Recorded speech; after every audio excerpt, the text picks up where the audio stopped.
Ya le dejo la pantalla libre para que pueda realizar la presentación. Perfecto.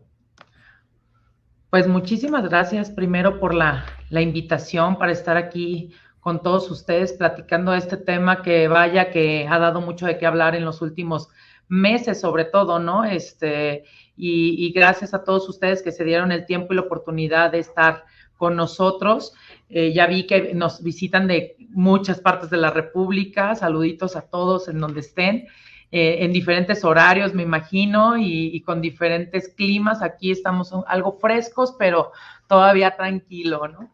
Pues bueno, vamos a platicar acerca de este tema tan importante que es el de la reforma, pero no desde la reforma, eso creo que ya lo platicamos, tenemos un año justamente ya hablando de esto, porque si recuerdan, el año pasado fue cuando se empezó a hablar de un tema de que venía una reforma en camino, la cual se suspendió, entró en vigor por ahí de abril y entra los cambios, ¿no? Tuvimos un periodo, déjenme decirlo de esta manera, de transición o de adaptación a la reforma, que fue del 24 de abril del 2021 al 31 de agosto, porque a partir del 1 de septiembre entra en vigor al 100% la reforma.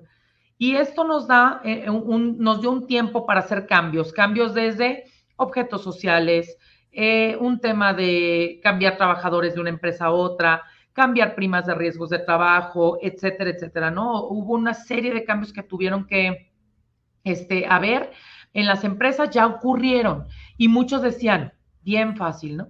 Ay, ya pasó, ya viene, ya, llega la paz y la calma porque yo ya tengo el reps en mis manos. Pues, ¿qué creen? Que no fue así. Realmente yo por eso le pongo este nombre, ¿no? Obligaciones después de la reforma de outsourcing. O sea, ¿qué pasa después de la reforma de outsourcing? Y la verdad es de que ha sido complicado porque yo todavía hoy en día recibo consultas en donde me preguntan, oiga, ¿y me toca o no me toca? ¿Y presento o no presento? Pero si a mí no me toca y ya lo presenté, ¿qué consecuencias tengo? Y justamente yo voy a dividir la plática en dos etapas. La primera etapa, todavía hablando de una situación en donde vamos a tratar de dejar súper claro a quién sí le corresponde presentar REPSE y a quién no, por ley. Y también vamos a hablar de las consecuencias de que si tu cliente te exigió que presentaras un REPSE a pesar de que tú no estuvieras obligado por ley y lo presentaste, qué hacer al respecto y cuáles son los cuidados que debes de tener, ¿no? Y por otro lado vamos a hablar de una segunda etapa que es como tal las plataformas, porque no nada más es el REPSE. Una vez que tú entras al juego, el juego implica REPSE, ICSOE, CISUB, CIROC, expediente fiscal, ley antilavado, y vamos a hablar de todas estas situaciones en donde nosotros tenemos que dar cumplimientos adicionales en cada una de las legislaciones, como son la ley del Seguro Social, la ley de Infonavit, etcétera, ¿no? Y no nada más el cumplimiento, sino que incluso me voy a meter un poquito todavía en el REPSE, aunque a lo mejor habrá quien me diga, ay, pero pues, ¿sabes qué? Ya, yo ya lo tramité, ya lo tengo en mis manos, ya para qué quiero. No, aguas. Recuerden que hace aproximadamente un mes salió la Secretaría del Trabajo y Previsión Social a dar un boletín de prensa para decirnos que iban a estar haciendo inspecciones derivadas de REPSE. En lo particular, en el despacho, hasta ahorita nos han tocado 2 nada más, pero ya tuvimos 2 inspecciones a empresas derivadas del REPSE. ¿Qué quiere decir derivadas del REPSE? De lo que ustedes contestaron en su momento. No vamos a ver las plataformas desde punto por punto cómo se llenan y cómo se hacen. Vamos a ver puntos finos de las plataformas y sobre todo que entiendan hacia dónde va orientada la información que presentamos. Entonces, como les decía, vamos a hablar rápidamente de una parte principal que es por qué y cómo llegamos a este cambio del outsourcing como un antecedente rápido, ¿no? Normalmente nosotros teníamos a las outsourcing, o sea, las prestadoras de servicios de personal contratadas por diferentes situaciones y entre ellas están estas, ¿no? Por no poner en riesgo el patrimonio de un negocio, por disminuir el pago de PTUs, por distribuir distintas prestaciones al personal, pagar diferentes primas de riesgos de trabajo, pero sobre todo creo que la más importante es un tema de la deducción fiscal, ¿no? O sea, la deducción al 100% de los salarios y prestaciones pagadas. Y no nada más la deducción, sino también el acreditamiento de un IVA. O sea, la principal razón por la que muchas empresas, no estoy diciendo todas, pero muchas empresas lo hicieron, fue abusar de una figura para tener un beneficio fiscal. Y justamente eso es lo que nos llevó a estar como estamos en este momento, ¿no? ¿Qué es lo que pasa? Nosotros tenemos en la Ley Federal de Trabajo, no teníamos, desde antes ya venía, no es por esta reforma. Lo que quiero decir es que ya desde hace tiempo, en la Ley Federal de Trabajo, el artículo 3 nos manifiesta que el trabajo es un derecho y un deber social, no es artículo de comercio. ¿Qué significa que no es artículo de comercio? Que tú no puedes estar suministrando trabajadores. Eso nunca lo podíamos haber hecho, vida real. ¿Qué pasaba con el tipo de outsourcings que teníamos? Eran realmente suministradoras de personal y tal vez ni siquiera tanto así, porque eran más pagadoras que cualquier otra cosa. En realidad yo era el que los contrataba, los capacitaba, les daba instrucciones y nada más los tenía en una empresa distinta para pagarles, para yo quitarme responsabilidades. Y eso es lo que nos dice, no lo puedes hacer, tú no puedes suministrar personal, no puedes que a través de contratos, ya sea civiles o mercantiles, supuestamente con una tercera empresa, te quieras deslindar de responsabilidades. Es decir, tú no puedes vender a un trabajador, no lo puedes vender de esa manera. Por eso es que tuvimos la modificación al artículo 41 de la Ley Federal de Trabajo que nos establece que para que pueda haber una sustitución patronal hoy en día, lo que tienes que transmitir es bienes. ¿Por qué los bienes? Porque resulta que los bienes tenemos que tú das un bien y el bien puede ir de la mano con trabajadores y ahora sí hay una sustitución patronal. Vamos a poner el ejemplo de, yo tengo una línea de producción, te voy a vender toda la línea de producción, pero se va con todo y el personal y entonces nace una sustitución patronal. Pero no te puedo vender a mis trabajadores, que eso es a lo que se refería, ¿no? Ya en el 2012, en la reforma del 2012, en la ley nace lo que es el artículo 15A de la Ley Federal del Trabajo, nace el 15A, 15B, 15C y 15D, básicamente, ¿no?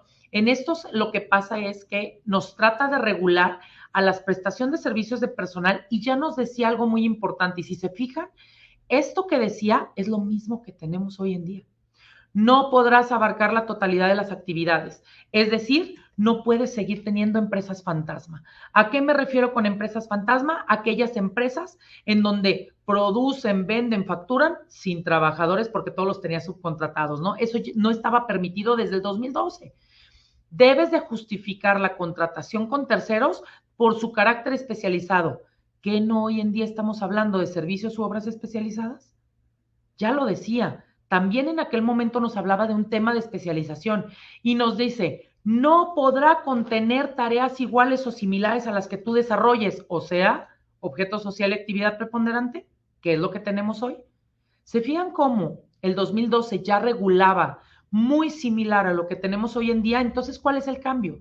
Yo lo digo siempre, esta es una reforma laboral, pero con efectos fiscales. El efecto no es laboral, el efecto no es de seguridad social, el efecto es fiscal. ¿Por qué? Por la naturaleza y la forma en que se van a llevar las cosas. En materia laboral, ya nos lo decía, e incluso traía consecuencias de que se le nombrará patrón a quien no. ¿Qué fue lo que pasó? Que a pesar de que ocurrió todo eso, las estadísticas que teníamos era que México ocupaba el 5º lugar en la industria de subcontratación y que además nosotros teníamos de 900 empresas detectadas. Ojo, estas estadísticas las otorgó el propio presidente en el momento que presentó este proyecto de reforma, ayudado y apoyado por el IMSS, el SAT, etcétera. Esto fue en lo que basaron la reforma, ¿no? Las estadísticas nos decían que de 900 empresas, ahí están todos los demás datos, solo me quiero enfocar en 2, de los 900 empresas, solo 40 pagan realmente los impuestos. Ah, caray, eso es preocupante. De 900 empresas que utilizaban figura de outsourcing, solo 40, pero lo que me preocupa no es que ocurriera, porque claro, hubo un abuso de parte de los patrones definitivamente. No vamos a tapar el sol con un dedo, ¿no? Claro que había un abuso de los patrones, pero también recuerden que, y lo pongo esta nota es personal, eso no venía en las estadísticas, quien más utiliza el modelo de subcontratación es el Estado. El gobierno es quien más lo utiliza. Por eso es que se añade, cuando a nosotros nos dan a conocer el 12 de noviembre el proyecto de reforma y se empieza a discutir, eran 6 legislaciones las que se iban a regular.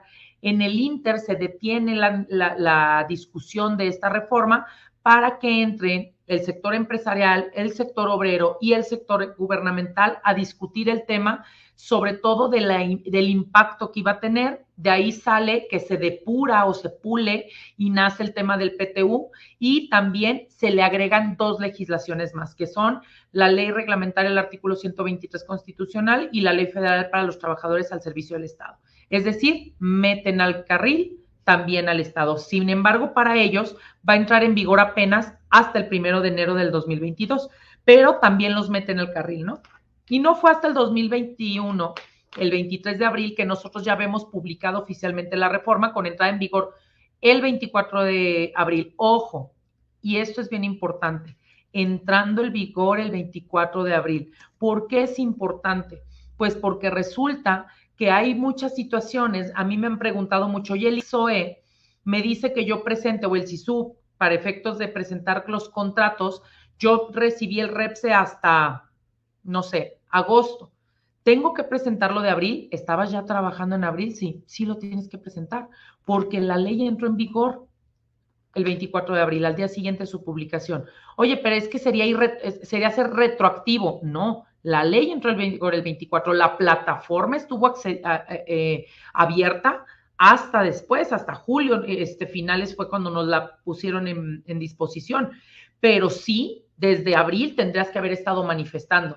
Entonces, sí es un tema en donde hay una confusión de que yo no aviso porque no tenía REPSE, pero ya estabas trabajando. Yo hace rato les decía, del 24 de abril del 2021 al 31 de agosto del 2021, ese periodo de tiempo fue un lapso que nos dieron para transitar entre una ley y otra. Y ese lapso yo le llamo que es un limbo jurídico, ¿no? Ese limbo jurídico que se creó fue que tú podías hacer prácticamente todo, no todo, pero prácticamente todo, ¿no? Cambia de empresa a trabajadores, da de baja, da de alta a sustituciones patronales, cambia registros patronales, elimina los registros patronales por clase, todo lo que tuvimos que haber hecho sin tener repercusiones, aunque no cayéramos en los supuestos de ley, ni de la anterior ni de la nueva, ¿no? O sea, haz todo lo que tengas que hacer. Pero lo que tengas que hacer solamente en ese periodo. Es decir, si tú ya venías trabajando como prestación de servicios de personal, tú podías seguir trabajando a pesar de no tener REPSE porque estábamos en el periodo de transición. Pero a partir del 1 de septiembre del 2021, ninguna empresa puede seguir trabajando sin REPSE. Y esto es algo bien importante, porque yo te dejé hacerlo a pesar de que no había el REPSE, porque te dejé que si me lo negaron, que si hicieron, que si no hicieron, que si la plataforma funcionaba, no funcionaba, estaba habilitada o no. Ese era otro tema en el limbo. Pero una vez que estuvieran las plataformas, lo teníamos que hacer de manera retroactiva a cuando la ley entró en vigor, que fue el 24 de agosto. Por eso es que el ICSOE no te pide marzo, ¿verdad? O enero o febrero, te pide a partir de abril, porque fue cuando entró en vigor la ley. Ahora, por otro lado, las empresas siguieron trabajando aún sin REPSE. Es más, hoy sé de empresas que no les han autorizado el REPSE y están trabajando cuando no podrían. Entonces, ¿qué va a pasar? ¿Por qué no podrían? Porque sería ya hoy un delito.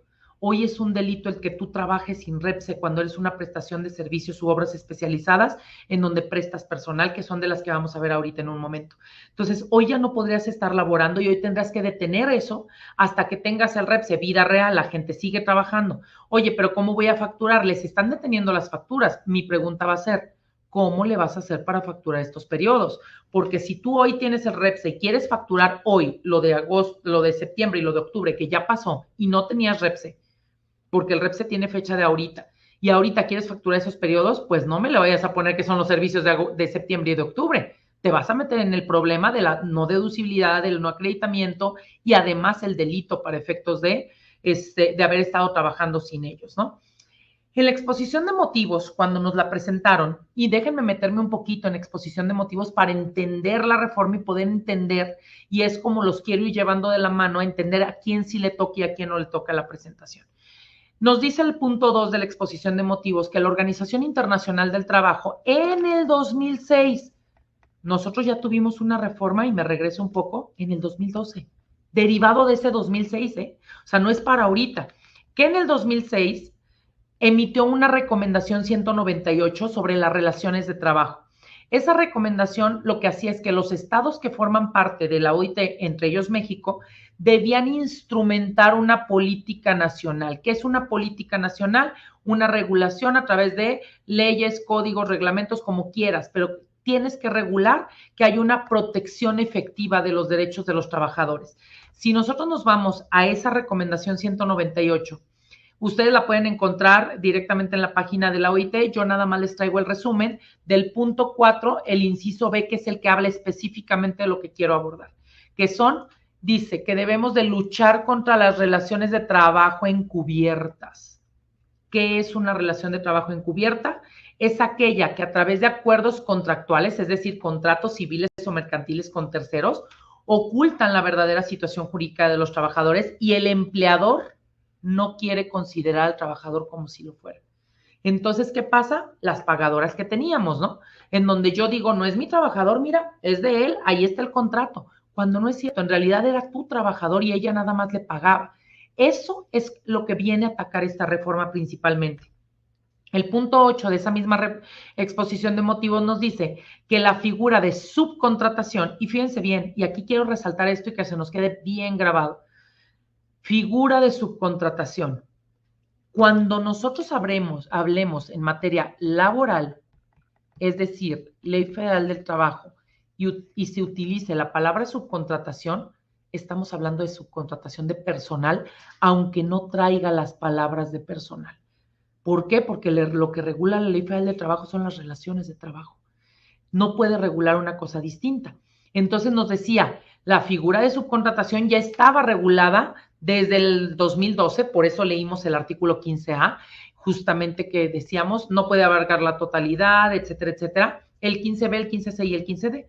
Pero esa regulación, según la exposición de motivos, fue insuficiente. Y yo siempre he dicho que ahí se equivocaron. No es insuficiente. Es ineficiente la autoridad, porque la autoridad fue la que no fiscalizó a las otras 860 empresas. ¿Se acuerdan de la estadística? Si tú ya sabes que hay 900 empresas y solo 40 pagan impuestos, ¿qué hiciste, Estado, al respecto? Para que en tu facultad de organismo fiscalizador, garante el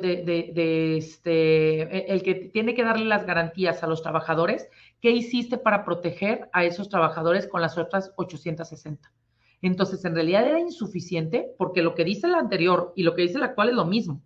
Más bien fue ineficiente, y por ello es que el cambio que tenemos en esta reforma es un efecto distinto. Por eso les decía, no es un efecto laboral, es un efecto fiscal, en donde hoy nos vuelve fiscalizadores a todos y cada uno de nosotros. Hoy tú te vas a volver fiscalizador de tu cliente se va a volver fiscalizador de ti, y todos contra todos, porque el Estado no pudo fiscalizar de manera adecuada, ¿no? ¿Qué es lo que nos dice ahora sí la reforma? El artículo 12, que fue el que empezó ahí la reforma, nos dice, queda prohibida la subcontratación de personal. Y ojo, subcontratación de personal entendiéndose como tal, o sea, nos da la definición después de la coma, ¿sale? Entendiéndose como tal, cuando una persona físico-moral proporciona o pone en disposición trabajadores a favor de terceros. Básicamente esa es la definición. Entonces, ¿qué quiere decir? Que se elimina la subcontratación de personal general cuando tú le proporcionas o pones en disposición trabajadores. Cuando nosotros, déjenme hacer una comparativa con un ejemplo, siempre pongo este ejemplo para que me lo entiendan un poquito mejor. En materia laboral, todos ubican el tema de horas extras, me imagino, ¿no? O sea, quiero pensar que sí. Las horas extras, si ustedes se van a leer el artículo 66, 67, 68, 69, o sea, van leyéndolos, dice que está prohibido trabajar tiempo adicional a la jornada. Prohibido, o sea, lo mismo que aquí. Pero después nos dice, eso es una regla general. Pero todas las leyes tienen reglas generales y después vienen las reglas específicas. Y en la regla específica dice, bueno, sí podrás, te voy a permitir que lo hagas siempre y cuando no sean más de 3 horas ni más de 3 veces y que se los pagues al doble al trabajador. Entonces, ya me puso una excepción a la regla general. Es una regla específica, o sea, lo que está permitido. Y luego me dice, y si lo rebasas, te voy a multar a pesar de que le tengas que pagar el triple, ¿eh? O sea, primero te dijo, está prohibido, luego te dice lo que está permitido y luego te dice el tema de sanciones. Pues aquí ocurre exactamente lo mismo. Primero nos prohíbe, está prohibida la subcontratación de personal de manera general, pero después nos dice, pero te permito, en el artículo 13 nos dice, la subcontratación de servicios especializados o de ejecución de obras, pero te pongo la condicionante, en las horas extras será no más de 3 horas, no más de 3 veces. Aquí es que no formen parte del objeto social ni de la actividad preponderante y que además estés registrado en un padrón público. Ahí están mis condicionantes para sí poder hacerlo. O sea, oye, Carla, pero no. Ahí no dice subcontratación de personal. ¿Es todas las subcontrataciones? No es todas las subcontrataciones. Solamente es cuando sea de personal. ¿Por qué? Primer argumento, dijimos que todo en materia laboral es de personal. Segundo argumento, se los voy a ir mostrando poco a poco con el avance de la plática hasta que se los termine de demostrar. Pero ahorita créanme o denme el beneficio de la duda de que habla solo de prestaciones de personal. ¿Qué nos dice? Que no formen parte del objeto social ni de la actividad preponderante de la beneficiaria. Esto quiere decir que al final del día no pueden hacer las mismas actividades que tú venías haciendo, que ya nos decía el 15A. Esto es bien importante entender que cuando habla de objetos sociales, está hablando de personas morales. Y cuando habla de actividades preponderantes, está hablando de personas físicas. ¿Por qué?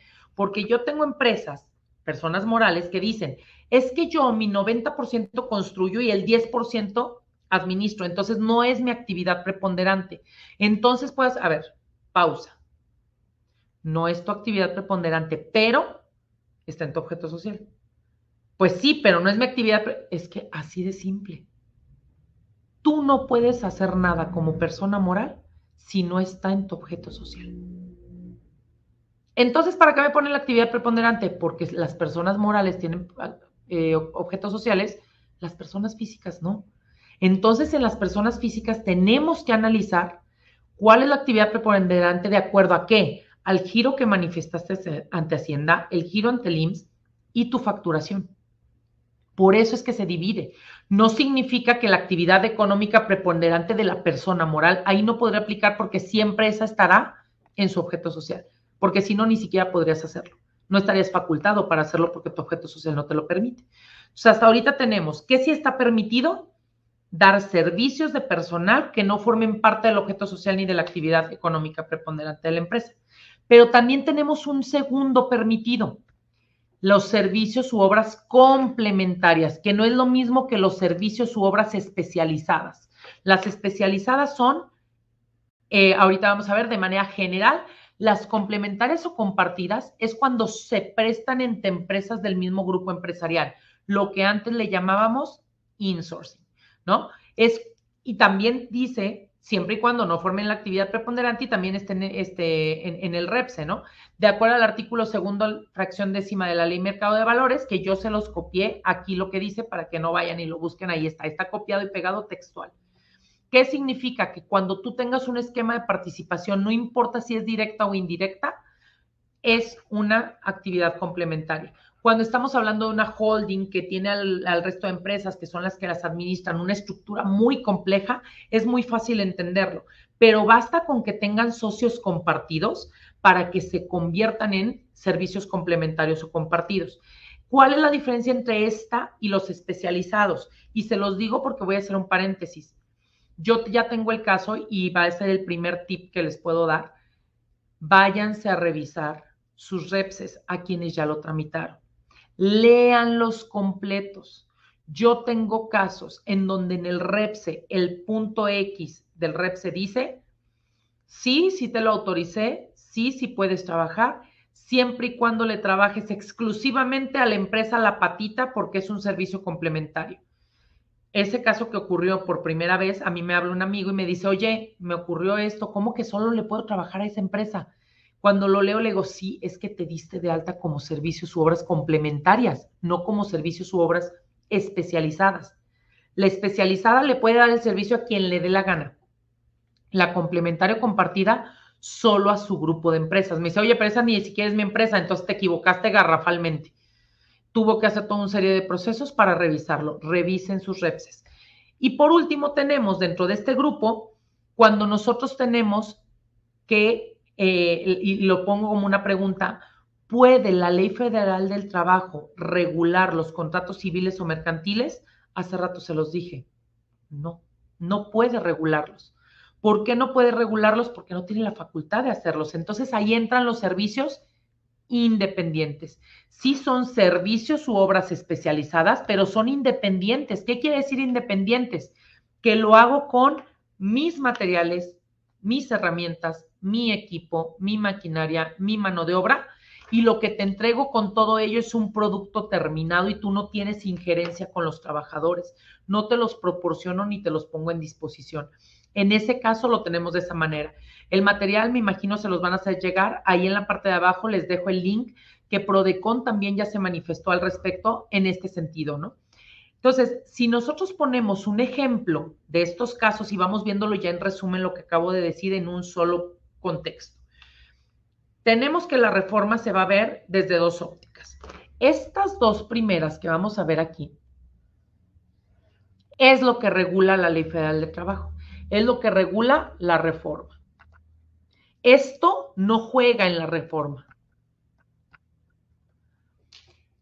Estos dos primeros aspectos que vamos a ver, ¿qué es lo que nos tenemos que preguntar? Lo primero que te tendrás que preguntar es, ¿tú das prestación de servicios de personal o eres independiente? Es decir, al 100%.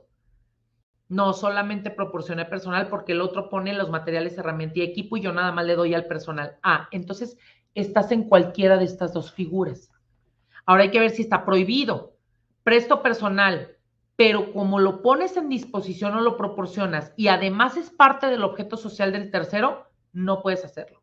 Déjenme ponerles un ejemplo. Yo soy una empresa que me dedico a instalaciones eléctricas y me cae una super chamba y entonces necesito apoyo porque yo no tengo la capacidad instalada para desarrollar el contrato para el cual me contrataron y contrato a la eléctrica, la patita, que hace lo mismo que yo. Pero yo compro los transformadores, el cableado, etcétera, y nada más le digo, mándame a los electricistas. ¿Puedo? No, no puedo. Porque entonces te está proporcionando trabajadores, solo trabajadores, y lo que ella hace es lo mismo que tú haces. Está prohibido, no puedes hacerlo. Oye, Carla, pero es que necesito. Si no dejo de chambear, ¿o qué hago? No. La Ley Federal del Trabajo te establece que tú puedes contratar trabajadores por obra o tiempo determinado durante el tiempo que dure la obra. No te los tienes que quedar toda la vida. Los contrato por una obra, se quedan conmigo para esa obra y se acabó. O sea, no tengo que contratarlos de manera indeterminada. Ahora, seguimos en el mismo tenor para entender la situación. Luis, ¿lo estás haciendo al 100% o de personal? De personal. Ok, si solo involucra personal, también hay partes que están permitidas. Yo soy un instalador eléctrico y entonces le voy a prestar el servicio a un hotel. ¿Puedo hacerlo? Sí, claro. Ese es un servicio y a lo mejor el hotel directamente compró los transformadores, compró los cables y me está contratando a mí como eléctrico para que le dé el servicio de los electricistas, pero los materiales lo compró el hotel porque era más barato para él o por la situación que sea. ¿Le puedo prestar el servicio? Sí. Es una obra especializada y no forma parte del objeto social, no hacemos lo mismo, él es un hotel y yo soy un electricista, y además yo tengo REPSE. Sí lo puedo hacer.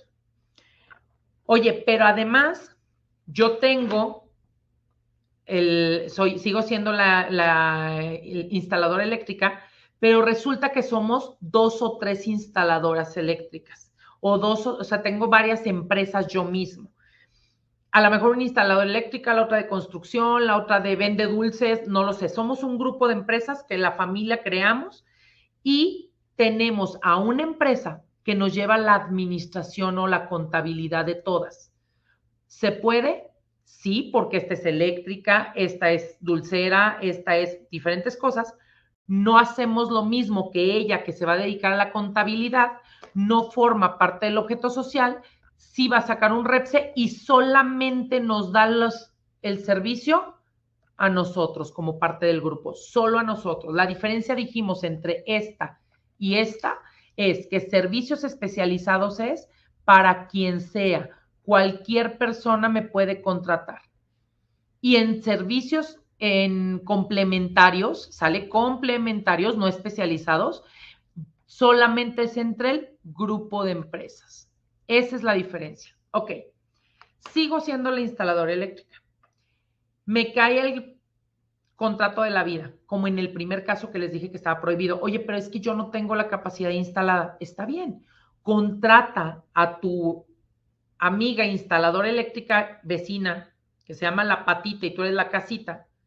Se dedican a lo mismo objeto social, pero subcontrata, y fíjense, no había comentado esto y déjenme hacer un paréntesis. Hay dos tipos de subcontratación: la subcontratación laboral y la subcontratación contractual. La subcontratación laboral siempre tiene que ver con personal. ¿Qué es lo que les decía? ¿Qué estás subcontratándote? ¿Personal o al 100%? Solo personal. Ok, ahí es donde están estos dos gamas. Pero la subcontratación contractual, ese es cuando yo tengo un contrato general o un contrato principal, déjenme decirlo así, y ese contrato principal le empiezo a dar fases o partes del contrato a terceros. Y entonces está el contratista y los subcontratistas, pero son independientes. Y esos independientes es porque sí están haciendo servicios u obras especializadas, pero con todo, materiales, herramienta, equipo, mano de obra, todo, y al final, a través de un contrato civil o mercantil, yo te doy un producto terminado. Entonces, la eléctrica que yo soy eléctrica, me llega el contrato de 100 millones, pero yo solamente tengo capacidad instalada para desarrollar 50 de esos 100 millones. ¿Qué voy a hacer con los otros 50? ¿No voy a perder el contrato? Pues por supuesto que no. ¿Qué voy a hacer? Le voy a hablar a otras instaladoras eléctricas y les voy a decir, cotízame. Aquí recomendaciones que deben de tener para demostrar que es un servicio independiente es que el otro me haya cotizado el servicio. Me lo cotice de manera pormenorizada, no una cotización de, sí, 10 instalaciones por 10,000 pesos. No, que me diga qué va a incluir, cómo va a venir, los alcances de su cotización. Tener un contrato entre ambas partes, civil o mercantil, depende de su naturaleza. Que de esos contratos, porque no todo es ventas, pueden ser servicios o pueden ser otras cosas, ¿no? Después del contrato, que la factura que le emita coincidan los conceptos. Y además de la factura, que tengamos la materialidad del hecho. Es decir, tú me vas a cotizar que vas a hacer la instalación, imaginemos que era un coto, ¿no? Un fraccionamiento. Yo voy a hacer 50 casas, tú vas a hacer las otras 50. Entonces, tú me vas a cotizar la instalación eléctrica para 50 casas con todo y los transformadores, el cableado, el equipo y los trabajadores. Tú te vas a encargar de eso. Yo, de mi contrato general, que eran 100 casas, 100 millones, imaginemos, desprendo 50 y te los doy a ti, pero tú los haces al 100 y yo hago al 100 los míos. Pero si yo compro materiales, herramienta, equipo y solo me das a los electricistas, caemos en el prohibido porque nos dedicamos a lo mismo. Entonces, pero si lo hago al 100%, no pasa nada. Lo puede hacer el tercero, cumpliendo con estos temas de materialidad y de demostrar que realmente el otro hizo al 100% el servicio de manera independiente. Y entonces, bajo este entendido, podemos nosotros identificar cuándo es que sí me toca o no me toca prestar el REPSE. ¿Qué es lo que pasa? Que es muy común que el cliente me diga, me da igual si eres independiente o no, me da igual, pase lo que pase, tú me vas a presentar el REPSE, si no, no puedes trabajar. Híjole, ahí se vuelve un tema. Y voy a hacer otro paréntesis. El REPSE por sí mismo no genera obligaciones. ¿Qué quiero decir con esto? Tú cuando presentas un REPSE y ya lo tienes en tus manos, no significa que lo estés ejecutando. ¿Qué es ejecutar? Déjenme poner otro símil para que me entiendan mejor. Cuando tú te das de alta como patrón en el Seguro Social para tener un registro patronal, ¿ya eres patrón? Probablemente no. ¿En qué momento te vuelves patrón? En el momento que das de alta al primer trabajador. ¿Cómo activas ese registro patronal? Con el primer trabajador dado de alta. ¿Qué pasa si yo tramito el registro patronal y por 6 meses no doy de alta a ningún trabajador, pero porque no tenga trabajadores? No pasa nada. ¿Me genera obligaciones? Ni de pago, ni de declaraciones, ni nada. Es más, ni la de riesgos de trabajo, porque nos dice el reglamento, ¿no?, del Seguro Social que para el riesgo de trabajo, para presentar una declaración, yo tuve que haber tenido trabajadores. Si tengo más de 6 meses sin trabajadores, no puedo presentar declaración. Entonces, no tienes obligaciones. Tu obligación nace cuando das de alta el primer trabajador. Símil con el REPSE. Tramitar el REPSE por sí mismo no me genera nada. Yo ya estoy dado de alta en un padrón, pero no tengo el REPSE activado. ¿Qué activa el REPSE? El primer contrato de prestación de servicios u obras especializadas en las que tú proporciones o pongas en disposición trabajadores, es decir, prestación de servicios de personal, en ese momento te vuelves sujeto al REPSE. Y entonces nace una guía, porque aquí nuestro problema es entender, ya entendimos esta parte, okay, hay que guiarla, ya te entendí que si prohibido, permitido, independiente. Pero lo que no acabo de entender es cuándo proporciono o pongo en disposición trabajadores para entender si en realidad estoy prestando al personal o no. Para poderlo entender, hay muchas analogías que pudiéramos utilizar. Sin embargo, la propia Secretaría de Trabajo y Previsión Social saca una guía en donde en esa guía manifiesta y dice, a ver, dentro de los aspectos a considerar, y nos pone 11 puntos a considerar. Yo solamente voy a rescatar para esta plática 3, para que entendamos un poquito más a fondo esto. El primer punto es, dice, proporcionar o poner en disposición trabajadores propios a beneficio de un tercero, significa, o sea, se configura cuando las personas llevan a cabo servicios especializados en un centro de trabajo distinto al que, con el que guardan la relación. No, pues todos. O sea, el que entre a mi empresa y aquí esté trabajando en algún momento, ¿lo hace de REPSE? Pareciera que sí, ¿verdad? Eso parece que dice. Pero volvemos. Aquí voy a hacer otro paréntesis. Guía. ¿Qué es una guía? Es una sugerencia. Te sugiero que lo hagas de esta manera y te sugiero que lo entiendas de esta manera. Es no vinculativa o no vinculante. ¿Qué significa eso? No estuvo publicado en un diario oficial de la Federación, no es una ley, no es una norma, no es algo que tenga una validez jurídica. Sin embargo, es una guía para que te des una idea de cómo piensa la autoridad. Ok, pero fíjense el segundo punto. El segundo punto de esa guía nos dice, en los casos en los que los trabajadores de una empresa desarrollen labores en instalaciones de otra, o sea, lo que me dice el punto 1, ¿verdad?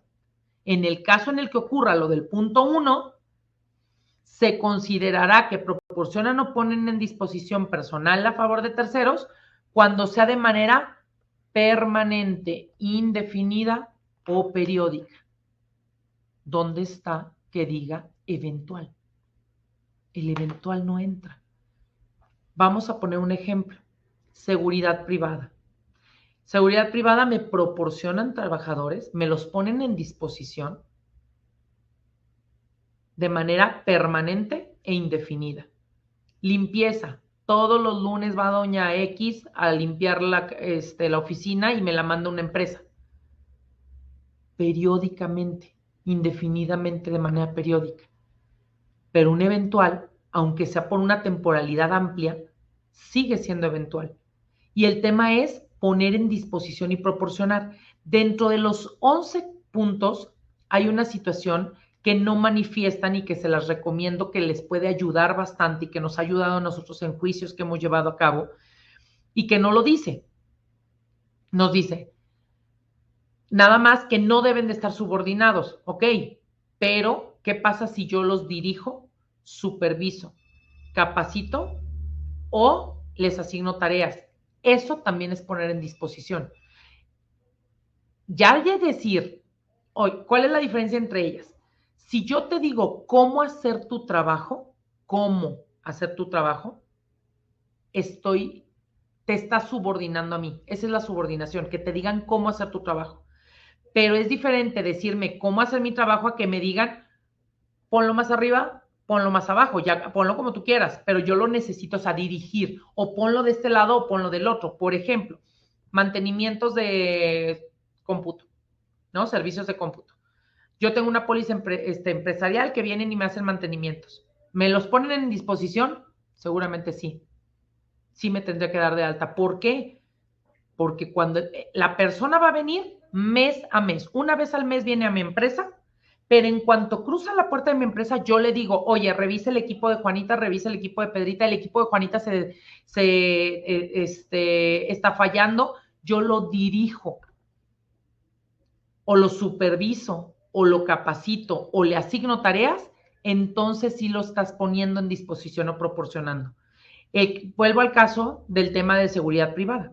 Cuando el de seguridad privada nosotros lo contratamos, por supuesto que la macana, el uniforme, las instrucciones, la capacitación se las dio su empresa. Está en la mía, de manera permanente e indefinida. Pero está a mi disposición, sí, claro, porque ¿cuántas veces no ha pasado que ustedes llegan a un lugar en donde se supone que el protocolo de entrar es que te registres en una bitácora, que dejes un IFE, etcétera, y yo no traigo IFE? ¿Qué van a hacer ellos? Le van a hablar a la persona y le dicen, oiga, está aquí Juanito y no trae IFE, déjalo pasar. Yo le di instrucciones. Ojo, no le dije cómo hacer su trabajo, lo dirigí. Le dije, déjalo pasar, o le asigné una tarea. No es que se esté subordinando a mí, pero sí hay una asignación de tareas. Por lo tanto, claro que está a tu disposición. Tú le estás diciendo qué hacer o cómo, el cómo no debe de ser, qué hacer o cuándo hacerlo. El cómo se lo dijo su empresa, pero lo demás sí lo puedo llegar a involucrar yo. Y ahí es en donde tenemos la situación. Pero fíjense cómo, para que entiendan cómo se interpreta esa guía, voy a poner un tercer punto, que es el 9. Dice, en aquellos casos en que exista la adquisición de bienes, es decir, compras productos, y para ello estás obligado a su entrega dentro del centro de trabajo, no se considerará como REPSE, aunque sea periódico, permanente e indefinido. Ay, Carla, me acabas de decir que sí debe de ser. No, fíjense, por eso la guía te da los temas de cómo interpretarla. Voy a poner el caso. Aquellos que se dedican a vender papitas, refrescos y esas cosas en un supermercado. ¿Qué hacen? Llegan, ya está un rack en donde ellos entran con el producto nuevo, quitan el producto viejo, acomodan el producto nuevo, hacen su inventario y se van. ¿Hay dirección, supervisión, vigilancia? No, no lo hay. Ellos llegan y hacen todo solitos. Claro, entran, llenan una bitácora de cuántos te dejé, cuántos no te dejé, ¿no? Pero no les dirigen en ese momento. Van de manera periódica, todos los lunes, miércoles y viernes, de manera indefinida. Pero no están a disposición del tercero, aunque estén en el centro de trabajo. ¿Se fijan cómo entonces este punto 1 que acabamos de ver, si ustedes se quedaron con el punto 1 nada más leyendo de que basta con que pise la empresa, entonces ya valimos, ahí es donde está el problema. No estamos entendiendo todo lo que implica el poner en disposición. Y lo que nos dice el 11º punto es que no se deben de proporcionar o poner en disposición, perdón, en el caso en que no se proporcionen o pongan en disposición personal, entonces no será necesario tener REPSE. Pero las líneas son muy delgadas y a veces no logramos entender esta situación, ¿no? Dentro de esto, ¿se acuerdan que les dije? Les voy a demostrar que sí, cuando habla de servicios u obras especializadas se refiere a personal, aunque no dijera las palabras. ¿Qué nos decía? Nos decía nada más servicios u obras especializadas. Estoy hablando aquí, del artículo 1 de las disposiciones, que estas sí fueron publicadas en el Diario Oficial de la Federación el 24 de mayo, que son con las que regulan al REPSE. Y dice, servicios u obras especializadas y que para ello proporcionen o pongan en disposición. O sea, que si yo hago servicios u obras especializadas y no proporciono, pongo en disposición trabajadores, no me toca REPSE. Pero entonces, déjenme regresarme un poquito, cuando nosotros hablábamos aquí, Carla, es que decía que se permite la subcontratación, pero no decía de personal, ¿se acuerdan? Sí, pero yo les dije, aquí sí nos dice Subcontratación de personal significa cuando proporciona o pone en disposición.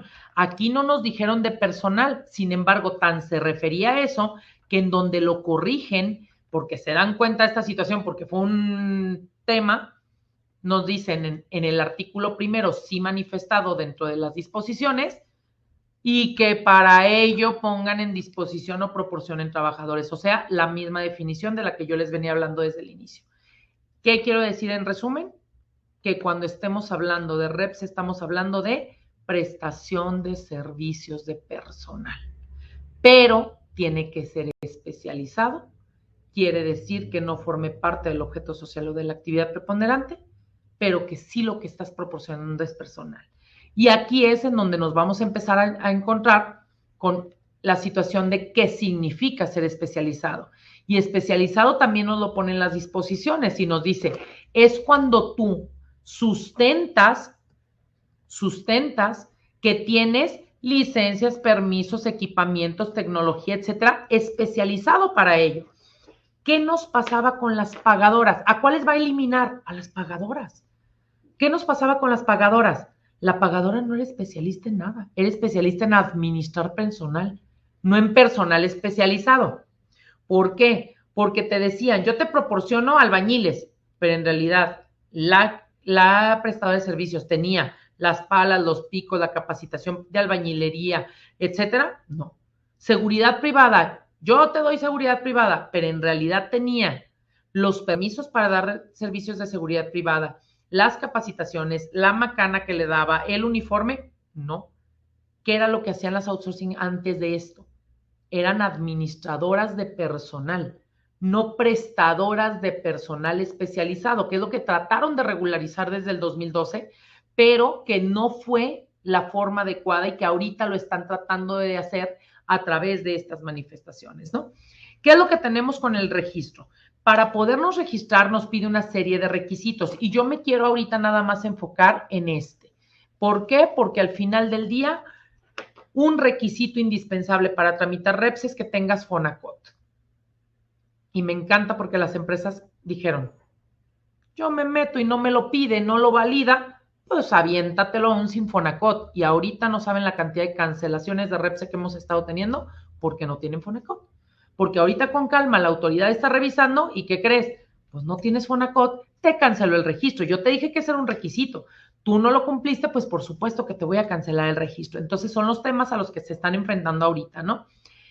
¿Cuáles son las otras de las obligaciones? Estar al corriente constantemente en tu situación fiscal y de seguridad social. IMSS, SAT, Infonavit, no le puedes deber. Así es simple. Además, acredita el carácter de especializado, aportando información y documentación, no dentro del REPSE como tal, ahí nomás nos hicieron un cuestionario, pero las inspecciones lo que están viniendo a hacer es, ahora demuéstramelo. Ya me dijiste allá y yo te creí de buena fe que el cuestionario que contestaste es correcto, ahora regrésamelo, ahora demuéstramelo con documentos para ver si es real, ¿no? ¿Qué documentos sí nos pide el REPSE para subir la información y que empiece el trámite? Estos son los documentos prácticamente que nos solicita, ya sea en PDF o en XML. El que quiero observar es ahorita XML, comprobante de nómina. Muchos me han dicho, oye, a mí, yo ya lo presenté 4 veces y me lo siguen negando. ¿Por qué me lo niegan? Bien fácil, porque seguramente no estás comprobando la especialización. Y lo que dice lo niego por el objeto social. Y no es que tu objeto social esté mal. El problema es que tu objeto social no coincide con el alta ante Hacienda, con el alta ante el IMSS o con la nómina que subiste. Porque resulta que te quieres dar de alta como especializado en instalaciones eléctricas y me suben la nómina del contador. ¿Qué tiene que ver el contador con instalaciones eléctricas?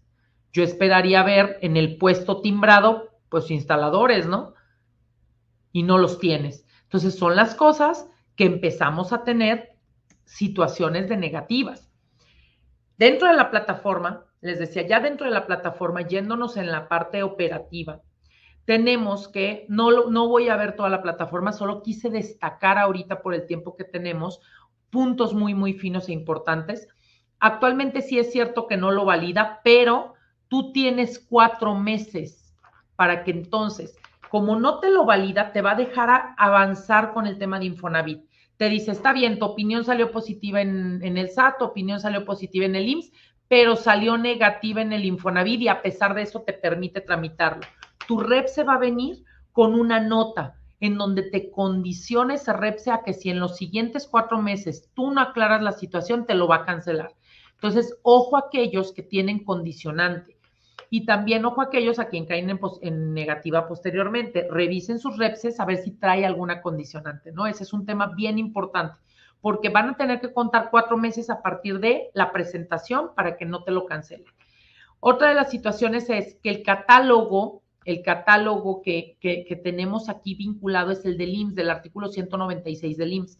Y ese catálogo lo que nos dice es básicamente las actividades en las que se dedican las empresas y si esa clasificación, ya sea clase 1, 2, 3, 4, 5, ya ven que tenemos 5 clasificaciones, no coincide con lo que tú manifiestas en el giro de la situación fiscal y a su vez no coincide la clasificación con el objeto social, no te van a dar el REPSE o te lo van a cancelar eventualmente.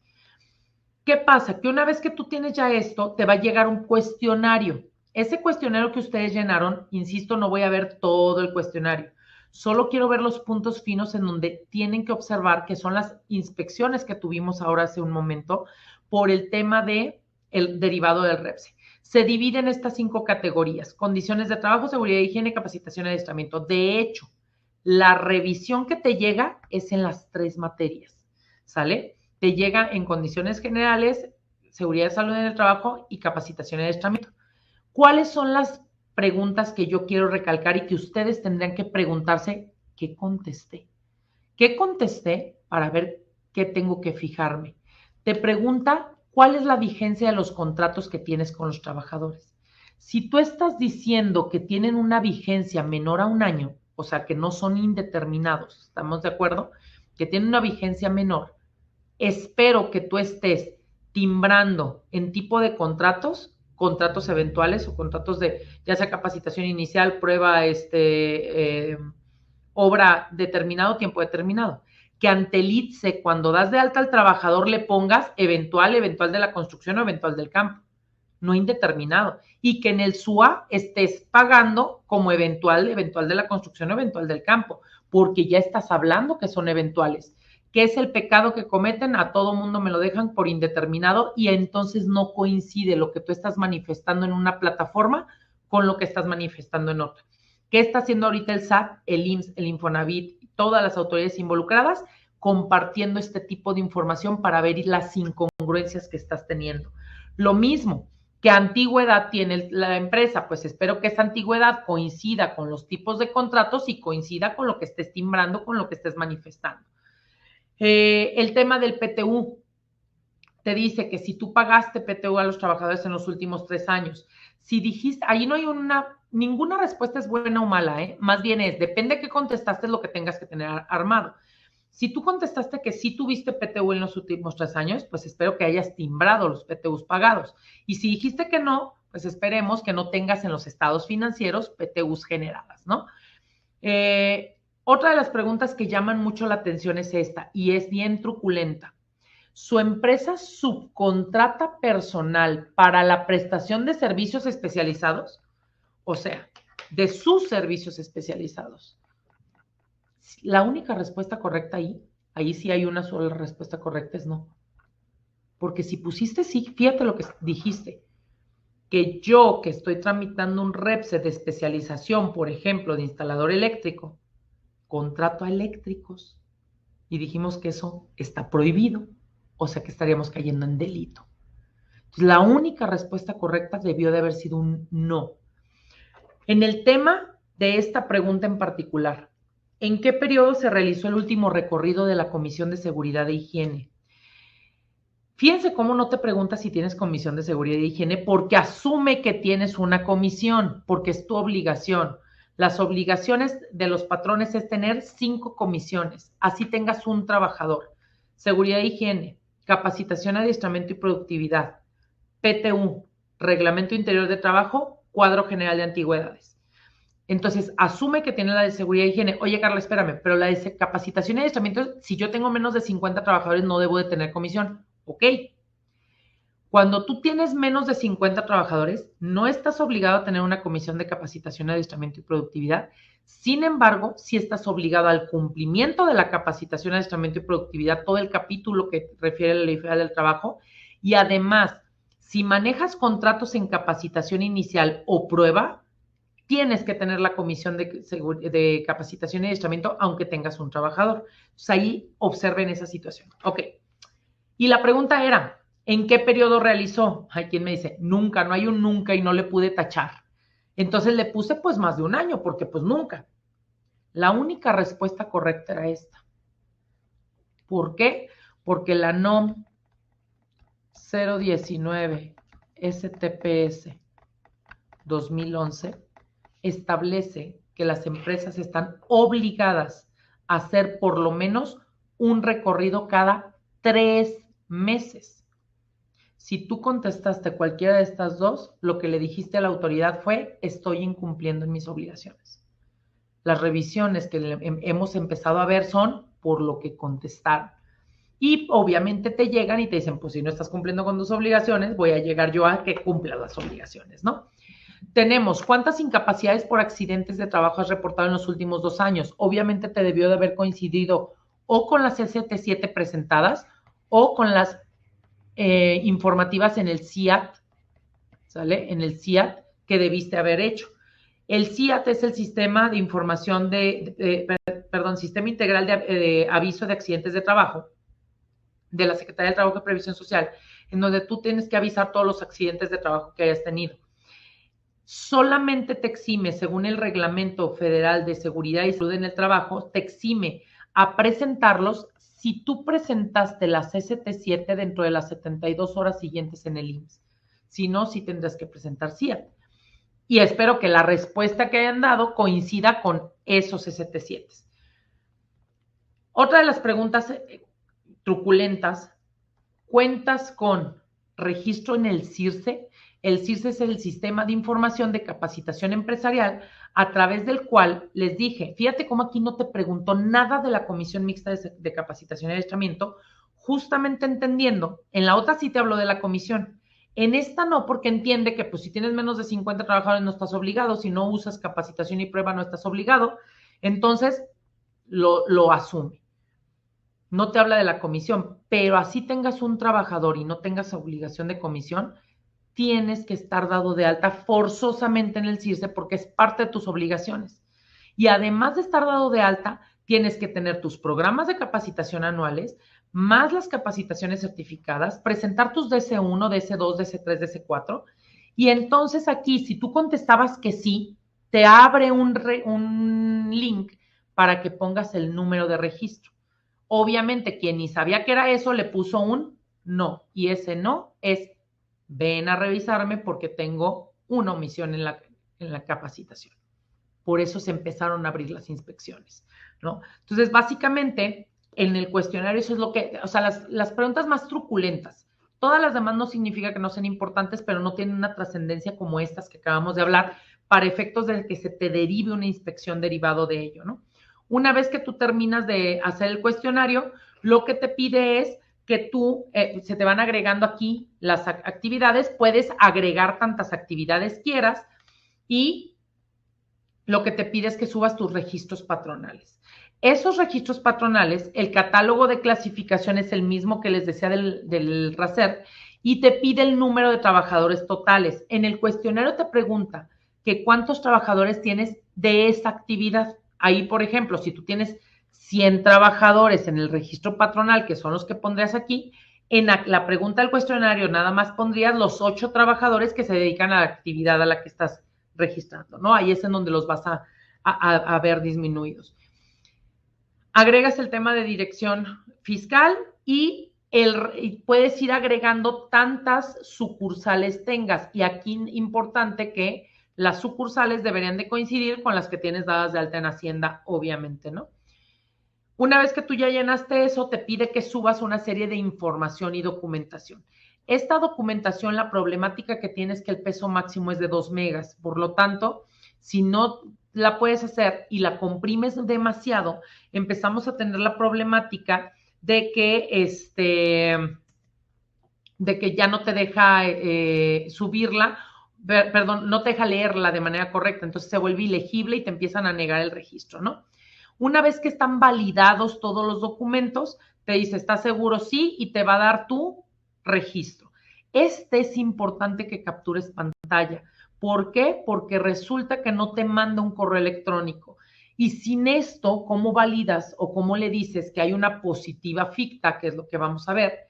De decir, oye, a ver, pero espérame, la autoridad tiene 20 días hábiles para contestarme y si no me contesta, se tendrá por efectuado el registro para todos los efectos legales que haya lugar, es decir, positiva ficta. ¿Cómo le digo que la positiva ficta empieza a correr a partir del 22 de julio si no tengo cómo demostrarle que lo presente el 22 de julio porque no me manda un correo electrónico? Si después de presentado te puedes meter al REPS y ya lo vas a ver ahí, pero tarda hasta 72 horas y en ocasiones no ha aparecido. Sin embargo, yo lo mandé. Entonces, es importante que hagan impresiones de pantalla de todos estos documentos para que ustedes puedan tener este beneficio, digamos, de la positiva ficta. Y que recuerden que el REPSE se presenta cada 3 años, o sea, tiene una vigencia de 3 años. Por lo tanto, cada 3 años tengo que estar monitoreando esto, ¿no? ¿Por qué me negan el REPSE? Por no acreditar el carácter de especialización. Yo les decía, el carácter de especialización, ¿cómo lo tienen que ver? Que el objeto social coincida con tu giro ante Hacienda, con tu giro ante IMSS, con la clasificación de la prima de riesgo, de acuerdo a estas actividades que estás manifestando, y que a su vez con la nómina que timbraste. Si esas 5 cosas están congruentes, al menos no te lo van a negar por eso. Ya te lo negarán por otras situaciones, ¿no? No estar al corriente en las obligaciones del SAT y del IMSS. Lo que decíamos de la opinión positiva, excepto Infonavit. Infonavit no es necesaria la opinión positiva, te da 4 meses para que lo hagas.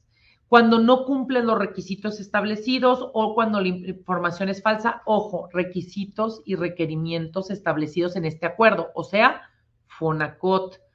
No los ha estado negando por Fonacot, pero sí los ha estado cancelando por Fonacot, ¿sale? No me ha tocado ver una negativa porque no tienen Fonacot. En el momento se los da, pero después con calma cuando revisan y cotejan contra el Fonacot y no están dados de alta es cuando llegan las cancelaciones.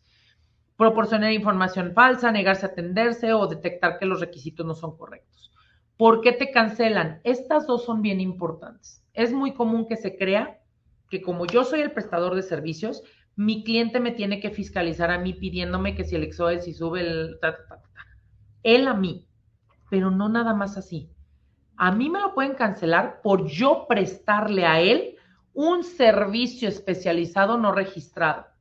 ¿Cuántas actividades puedo registrar? Las que quieras, siempre y cuando sean de la misma gama de servicios. ¿A qué me refiero? Si, por ejemplo, nosotros registramos una empresa que tiene servicios contables, servicios legales, servicios de recursos humanos y servicios de cobranza. 4 servicios diferentes, pero los 4 pertenecen al mismo catálogo, es decir, a la fracción 841 del artículo 196 del reglamento del RASER, del Seguro Social, en donde está catalogado, los 4. Entonces, los 4 no los otorgan. Pero aquella empresa que se dedica a la construcción y a la administración, no se lo van a dar. Nunca. Porque este es 411 y este es 841. No te van a dar ese registro, ese REPSE. Entonces, son las cosas en donde, pero sí lo voy a otorgar porque yo tengo un REPSE de construcción y con ese le doy el de administración. No estaba registrada esta actividad, por lo tanto, te lo van a cancelar. Si la cancelación solo fuera la cancelación, no habría tanta bronca.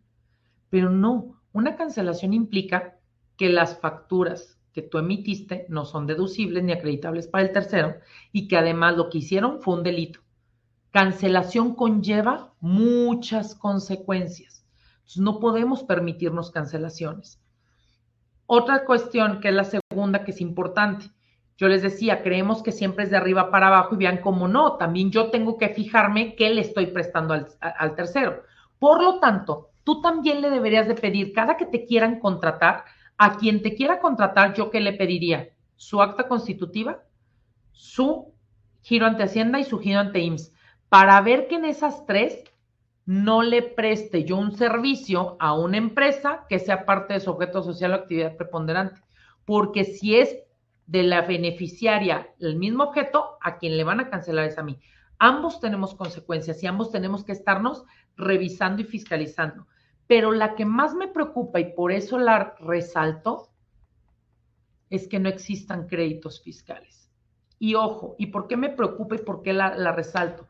Pues porque resulta que el tema de los créditos fiscales, y sabemos, ¿no? Sobre todo el Infonavit, resulta que 10 años después te anda apareciendo un crédito de 10 pesos de algo que ya habías aclarado, ¿no? Y eso me lleva a una opinión negativa. Entonces, en la torre, porque pues me vas a cancelar el registro por algo que no era. Nosotros hemos tenido que nos congelan cuentas por parte del IMSS cuando no procedía, cuando era ilegal. Sí, después te dicen, ups, perdón, me equivoqué, ahí está tu dinero, pero en el Inter, además del daño de haberme retenido la cuenta, el daño de que hoy me vayan a cancelar un REPS y todas las consecuencias legales que esto conlleva. Entonces, será importante que revisen, sobre todo que no caigan en una opinión negativa nunca, o sea, hacer las cosas al 2000. Eso es a lo que nos están orillando, por eso dije que el efecto era fiscal, ¿se acuerdan? O sea, no de seguridad social, no laboral, fiscal sobre todo, un tema económico. Y pues obviamente por no realizar el plazo establecido de renovación, lo de los 3 años, la negativa ficta, la positiva ficta, cuidado con las fechas de impresión, de cuando presentaste, por eso es lo que les decía, impriman la pantalla, ¿no? ¿Qué obligaciones especiales nacen del REPSE? Yo les dije, el REPSE no genera obligaciones por sí mismo, las genera cuando yo tengo un contrato. En ese momento, ese contrato tiene que tener características especiales. En la propia Ley Federal de Trabajo nos agregó que el contrato debe de ser forzosamente por escrito, debe de traer el registro y folio del REPSE y además el número de trabajadores promedio con el que está. Y esos trabajadores, cuando vayan a trabajar con el tercero, deben de estar plenamente identificados. Yo recomiendo, ahí dice con una imagen, logo, gafet, ¿ok? Haz un gafet en donde venga el nombre del trabajador, la fotito para quién trabajan y yo le agregaría el número de REPSE para todavía quitar más problemas, ¿no? ¿Qué efectos tiene todo esto en seguridad social? Nace el mentado ICSOE. Y ese ICSOE, de acuerdo al artículo 15A y el 304 que nos dice que por cada contrato que nosotros no manifestemos va a ser una multa entre 500 y 2,000 UMAS, pero ¿cuándo va a ser así? Ojo, ¿cuándo? Cuando yo, y se los digo porque el IMSS abusó, y el IMSS hoy te pide una sin información, ¿la han visto? ¿Estoy obligado a presentar una declarativa sin información en el IMSS? No. Si quieres, preséntala. No. ¿Por qué no? El artículo 15A me dice que si estás obligado, la persona físico-moral que presta los servicios especializados, a más tardar el día 17 de enero, mayo y septiembre, debe de presentar la información de los contratos celebrados. Si yo no tengo contratos celebrados, no tengo por qué presentar nada. Nada. Y entonces, ¿qué es lo que tenemos? Va a tener varias etapas en donde subo información mía, información del contratante, temas del contrato, el objeto del contrato, el monto del contrato, cuántos trabajadores estuvieron y cuáles trabajadores son los que están y me da un resumen. Pero yo me quiero ir a puntos finos, les decía. Te hace que subas el REPSE. Lo tienes que escanear y subir. ¿Para qué? Para que puedan cotejar que los servicios que estás manifestando en los objetos del contrato coincidan con el tipo de REPSE que te otorgaron.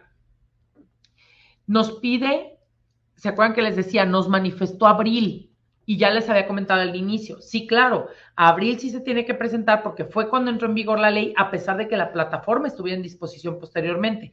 Lo tendrías que hacer retroactivo. No es una retroactividad de ley, porque la ley entró en vigor el 24. Lo que nos puso el transitorio es que nos iban a dar chance de hacerlo hasta después, porque la plataforma y lo demás iba a ser después, pero lo tendrás que hacer retroactivo. Tan así que nos dio chance en esos periodos de, está bien, cambia a los trabajadores a pesar de que no cumplas con la nueva ley, ¿no? Y nos pone el tema de sin información, en la que en lo personal no estoy de acuerdo, yo no lo presentaría. Si ustedes lo quieren hacer, les decía, de manera conservadora, adelante. Cuando tú le pones que vas a presentar sin información, te dice, declaro bajo protesta, decir verdad, que el cuatrimestre que indica no celebré contrato alguno, le pones continuar, firmas, No tengo por qué hacer eso si el artículo 15A me dice solo los que sí tengo, no los que no. En el CIROC, ¿qué cambio hubo básicamente? Mucha gente dijo, ya ves que sí, todos deben de presentar, tan así que en el CIROC nos pone que pongamos REPSE. No, nos dice al principio, a ver, si tú eras un intermediario, ¿quién era un intermediario? Nosotros teníamos, y ahorita lo vamos a ver más adelante, teníamos propietario, contratista, subcontratista e intermediario. ¿Quién era un intermediario? Las outsourcing. O sea, si tú estabas dado de alta como outsourcing en el CIROC, cámbiate a subcontratación especializada. Esa es una nada más como, bien, una notificación. Cuando tú estás en este panel, que es el que les decía quién eres, y entras en intermediario, ya no te va a dejar, te va a decir, ya no puedes estar aquí, cámbiate a subcontratación especializada. Ok. Cuando tú entras a cualquiera de estos dos, no te va a pedir REPSE. ¿Por qué? Por naturaleza. Pues si tú lo estás haciendo, y fíjense, ni siquiera el contratista que esté en el lugar del propietario, no se lo pide. ¿Por qué no? Porque el contratista hace al 100% y se hace responsable al 100% de la obra.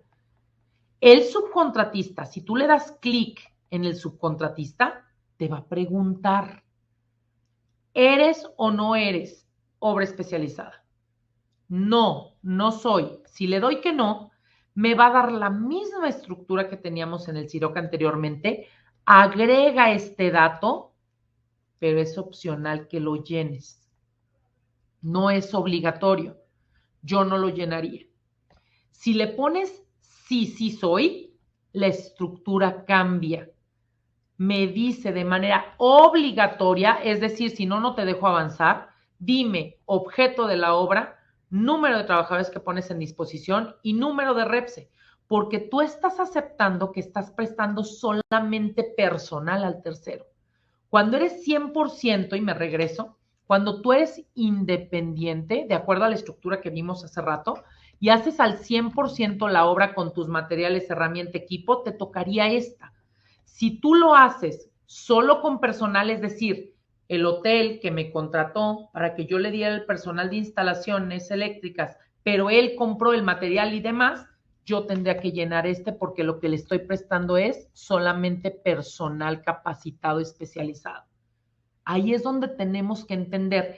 Muchas veces vemos esto y decimos, ¿ves que sí? Dice REPSE. Sí, el tema es, te lo está poniendo de manera obligada o de manera voluntaria. Te está preguntando, tú eres el que le dijiste si sí o si no. La pregunta aquí sería, ¿tú analizaste de manera adecuada si eras o no prestador de personal especializado? ¿Qué efectos tenemos en el Infonavit? Tenemos el tema del SISU, mismo tema que el ICSOE, mismo tema. Nos dice que básicamente las personas físicas o morales deben de presentar los días 17 de los meses de enero, mayo y septiembre, o sea, lo mismo, de acuerdo, y las personas que se encuentren de acuerdo al artículo 15, o sea, REPSE. Solamente presentan la información de contratos celebrados. Aquí el Infonavit sí entendió esta situación. Tal entendió que no te pone sin información, ¿verdad? Hay quien se sacó de la manga el, tengo que ir a presentar un escrito libre de que no tengo información para que no me vayan a multar. No es cierto, ni te puede multar el IMSS, ni te puede multar el Infonavit. Tú entras a través del portal empresarial en la parte de sistemas de información y lo que tienes que subir es básicamente toda esta informativa, ¿no? Y las informativas, esta es la única que se repite. Cuando es .csv, ellos te dan el layout, es decir, el Excelito que vas a bajar y vas a poder manipular. Cuando tú te pide un PDF es porque es información tuya. En contratos te lo piden ambas partes, que escanees el contrato y que además llenes cierta información. Y de aquí voy a puntualizar solamente dos cosas. En la mayoría de los Excel, pues te pregunta que si el nombre, que si la razón social, que si el domicilio, no me voy a meter en esos rollos, me voy a meter puntos finos. Detalle de trabajadores, ¿qué tengo que poner aquí? Tendrías que poner renglón por renglón cada persona. Juan, ¿cuántos días estuvo? Juan, Pedro, Pablo, o sea, cada uno de los renglones es una persona. En el contrato A, porque podrías tener a Juan dos veces, en el contrato A y en el contrato B. En el contrato A, Juan estuvo 60 días, por lo tanto, ¿cuántos son las percepciones variables en el contrato A de Juan por los días que estuvo ahí. ¿Cuántos son las percepciones variables de Juan en el contrato B por los días que estuvo ahí? Las percepciones fijas, los días de incapacidad, las percepciones no integrables al salario base de cotización y los salarios no excedentes a 25 UMAS, ¿no? Que es el topado. Pero por contrato y por persona. Esto es lo más complejo que tienen porque es un trabajal lo que tienen que hacer. Y lo mismo en el tema de información de sujeto obligado. En esa trae esta sección. Y esta sección es, cada uno lo que tenemos que poner es la suma de todos los trabajadores que estuvieron en el contrato que estoy manifestando, pero la suma de sus aportaciones sin crédito, aportaciones con crédito y amortización. Por ejemplo, Juan estaba en el contrato A, Pedro estaba en el contrato A, estuvieron 10 días en cada uno. ¿A cuánto representan las aportaciones sin crédito de 10 días de Juan? ¿Y a cuánto representan las aportaciones de crédito de 10 días de Pedro? A la suma de esto es lo que vas a manifestar aquí. Tanto aportaciones sin crédito con crédito de amortización. Es decir, vas a desmembrar tu pago de Infonavit por cada contrato, por cada número de días que el trabajador hubiera estado en cada uno de los lugares. Eso lo vuelve sumamente complejo y creo que es de las cosas más complicadas que tenemos que atender, ¿no? Tenemos también un efecto fiscal, que es que hay que armar mes a mes un expediente mensualmente, de acuerdo a lo que nos dice la ley de ISR y la ley de IVA, un expediente fiscal que le vas a estar entregando a tu cliente cuando tú eres el prestador, o si tú eres el cliente, solicitarle al prestador esta información. No más allá de eso, por favor, me he encontrado con quien está pidiendo, dame las listas de asistencia, dame el no sé qué, oye, también no inventen, o sea, no estén pidiendo cosas de más. Y lo que nos pide es copia de la autorización de la STPS, es decir, el REPSE, comprobante de pago de salarios, pago por declaración de retenciones, pago de cuotas sobre patronales, declaración de IVA y acuse de contraprestación. Yo aquí lo único que quiero poner sobre la mesa son dos temas. Tú lo tienes que hacer mensualmente porque si a los 30 días posteriores a la transacción, tú ya tendrás que tener esta información. Si no, te tendrás que regresar y hacer una complementaria de tu declaración y quitar esas facturas de por medio. Entonces, ¿qué es lo que tienes hoy que ver? Fecha cierta. ¿Cómo le doy fecha cierta? A que yo se lo pedí en el mes en donde me lo estoy acreditando. Y la segunda, que se tienen que preguntar, ¿qué voy a hacer si la declaración está en ceros? ¿La voy a aceptar como válida? ¿Se fijan cómo hoy nos vuelve fiscalizadores a nosotros, que es lo que empecé hablando? Hoy ya no es la autoridad quien fiscaliza, hoy eres tú. Porque si yo llego y te reviso a ti en 5 años, tú me tienes que demostrar, porque tú quisiste utilizar una prestación de servicios de personal, que dentro de los 30 días le pediste la información, que la persona estaba cumpliendo cabalmente sus obligaciones y que además estaba presentando IXOES y SUB y todo lo demás que le correspondía. Eso es lo que lo vuelve complejo. Y no queda ahí. La ley antilavado también ya sacó, en el tema del sistema de portal que tiene, ya nos determinó, el análisis que hizo en su momento la autoridad fue que cuando hablamos de manejo de recursos y los recursos humanos es manejo de recursos, se consideraba una actividad vulnerable. Por lo tanto, en las outsourcing estabas obligado. Hoy, con el manejo del REPSE, nos dice que cualquier empresa que se inscriba, primero dice que se inscriba al REPSE, deberá registrarse como actividad vulnerable. Pero después nos dice, bueno, independientemente que estés o no registrado en el REPSE, lo que detona la obligación de llevar a cabo el trámite como registro de actividad vulnerable es el que tú prestes el servicio. Entonces, aquí tendremos que evaluar, y con esto quiero concluir para dejar espacio para las preguntas, aquí tendremos que evaluar una serie de situaciones. Cuando el cliente me exige que yo me dé de alta en el REPSE y yo soy independiente, estamos metiéndonos en problemas los dos. Es por eso que a veces De verdad a mí me frustra, les digo, que los fiscalistas lo vean de una manera tan cuadrada de todo mundo repse, todo mundo pídale, todo mundo, porque entonces empezamos a tener una situación en donde al decir todo mundo sin hacer un análisis de quién sí y a quién no, yo les digo que con la expresión escupen pa'l cielo. ¿Por qué? Porque te estoy haciendo que tú te registres, pero entonces yo me estoy haciendo responsable solidario de ti. Y yo me estoy haciendo responsable de que tú cumplas con las obligaciones. Sin embargo, si a ti no te tocaba registrarte y tú no cumples con tus obligaciones y yo no te obligo a hacerlo, estamos hablando de un independiente, yo no tengo una responsabilidad solidaria contigo. El decir que sí, a mí me hace responsable de ti. Y además, a ti te hace responsable de situaciones que no te correspondían y te ponen en el ojo del huracán.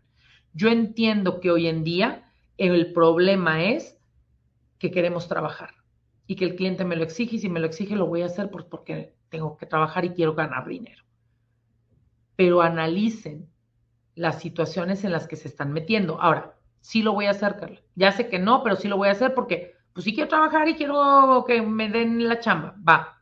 Entonces, cumple con todos los lineamientos. Todos y cada uno de ellos. Pero es que administrativamente es un rollo, va a ser parte de la consecuencia para que entonces seas congruente. No puedes tener un contrato de REPSE sin cumplir las obligaciones.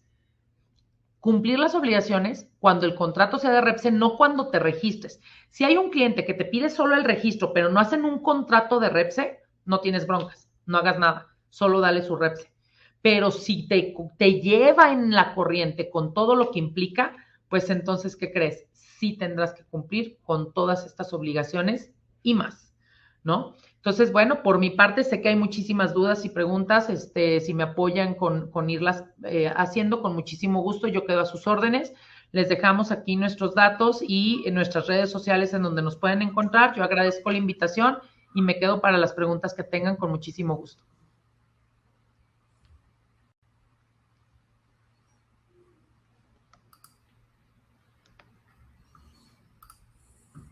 Déjenme ver si... Listo, licenciada. No puedo ver las preguntas, ahorita me sacó la plataforma, pero aquí en el chat sí había algunas. Una de ellas que recuerdo es una persona que dice que con sus clientes no maneja temas de contratos, maneja órdenes de compra. ¿Qué es lo que presentaría ella en el tema de los contratos abordados en los últimos 4 meses? Ok, fíjate que esa es una pregunta muy común. Contratos, las órdenes de compra no van a ser suficientes porque hoy es obligatorio que tengas contratos por escrito. Nada más yo que sí te voy a recomendar. Un contrato de acuerdo al Código Civil tiene 5 requisitos. Entonces, esas órdenes de compra, órdenes de servicio, órdenes de trabajo, como le quieran llamar, las pueden convertir en contratos. En una sola hoja con que tenga estos 5 datos. Ahí les va. Primero, datos generales de las partes. ¿Qué son datos generales de las partes? RFC, número de registro patronal, razón social, domicilio fiscal. ¿Sale? Primer pregunta. Primer dato. Segundo dato, que tengan el objeto del contrato. Es decir, que te contraté. Pues te contraté la instalación de 10 ventanas de aluminio. ¿Ok? Tercero, monto de contrato. 3 ventanas de aluminio por 10,000 pesos. Ya te dije cuánto. Cuarto dato, vigencia del contrato. ¿Cuándo te las voy a poner? Del 1 de enero al 30 de abril. Si los datos no son los reales ejecutados, no importa. Acuérdense que podemos tener adendums, anexos al contrato, cartas de entrega-recepción. Podemos hacer muchas cosas, entonces no pasa nada. Y la última, y no menos importante, la firma de las partes. Si las órdenes de compra contienen estos 5 datos, son un contrato.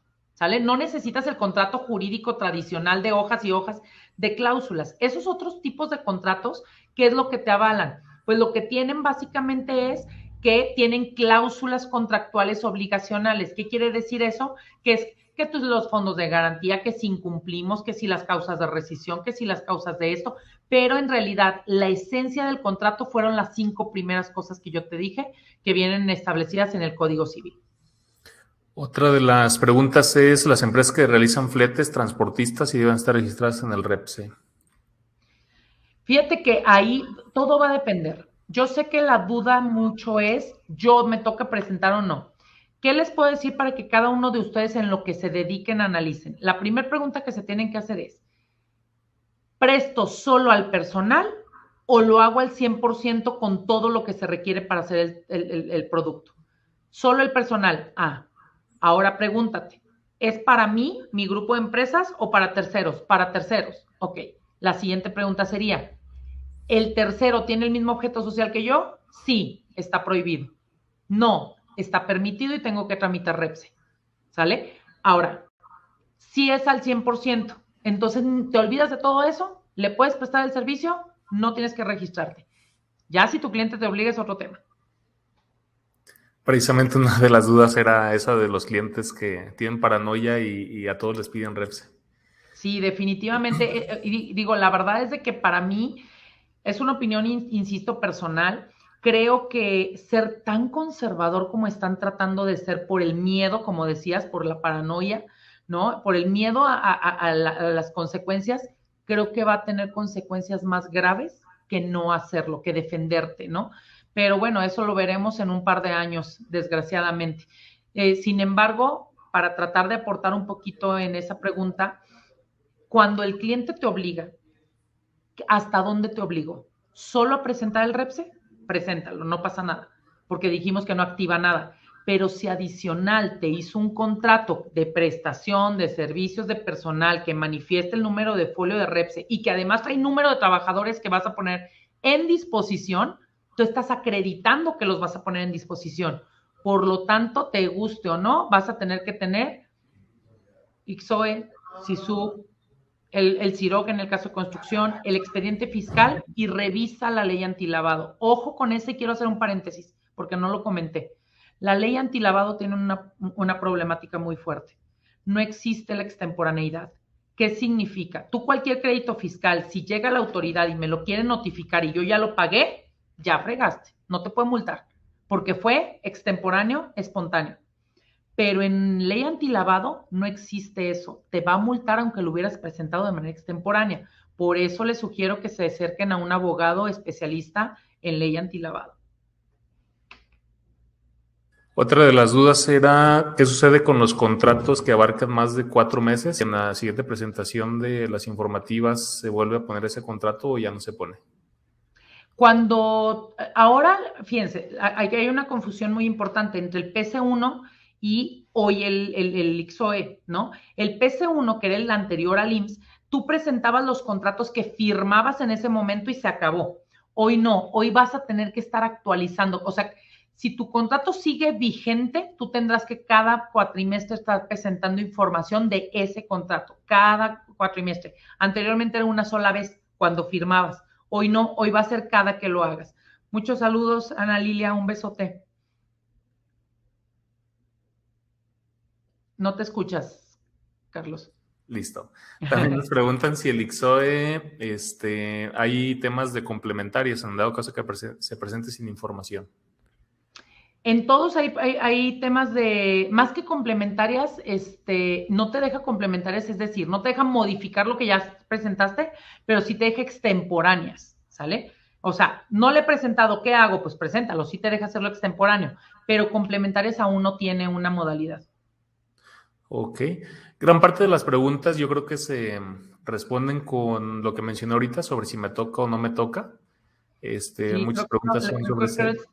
creo que es de las preguntas más importantes e insisto, yo lo que pondría en consideración, ustedes van a tener el material ahí a la mano, lo van a tener en disposición, pero que la forma, ahora sí que de verdad que le he buscado cómo tratar de transmitirlo de la mejor manera y creo que la forma más sencilla de hacerlo es, y déjenme volver a compartir pantalla, es entendiendo esto que vimos aquí.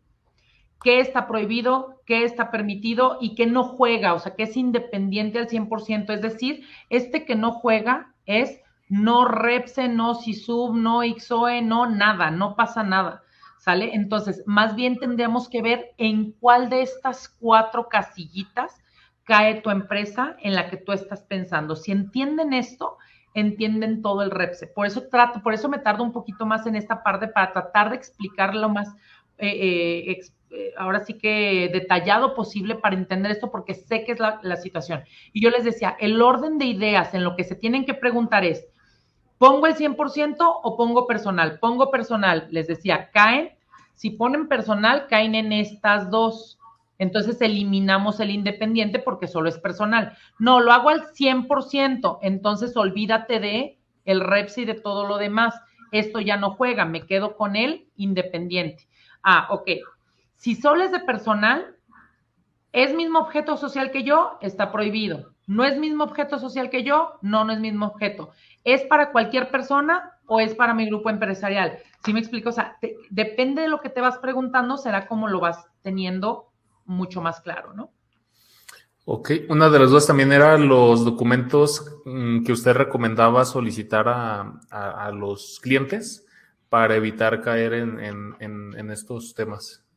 Que no es que yo lo recomiende, ¿eh? Es una obligación. Los documentos que les decía que tienen que pedir, que es prácticamente el expediente fiscal, se los voy a volver a poner aquí en el tema, pero creo que sí les hacen llegar el material de alguna manera, ¿no? Sí. Ahí está, ¿no? Esto es lo que le tienes que pedir mensualmente, ¿no? Para que si quieren tomar foto de pantalla a pesar de mis rayoneadas. Pero ahí está, ¿no? Copia simple de la autorización de la Secretaría, es decir, el REPSE, comprobante de pago de salarios, comprobante de pago de declaraciones de retenciones de ISR, pago de cuotas obrero patronales, declaración de IBI, acuse del IVA, más la presentación del IXOE, del SISU y en su caso del CIRO. Eso es básicamente lo que o te van a pedir o tienes que pedir a tus prestadores, ¿no? Ok, creo que aquí Mónica menciona cuando menciona la acta constitutiva, aquí era, creo que el tema que preguntan por ejemplo, cuando a mí me contratan para yo evitar caer en alguna inconsistencia, pedirle a mi cliente el tema de su acta constitutiva para ver que no sea actividad preponderante y todo lo demás.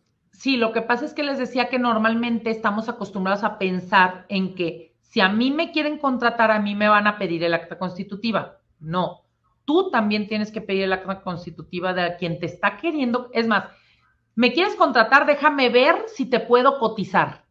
Y para ver si te puedo cotizar, dame tu acta constitutiva, dame tu giro ante Hacienda y tu giro ante el IMSS. O sea, no nada más tú me vas a pedir a mí, yo también te tengo que pedir a ti para constatar que no hacemos lo mismo, porque si no, yo voy a tener también una consecuencia. Ok.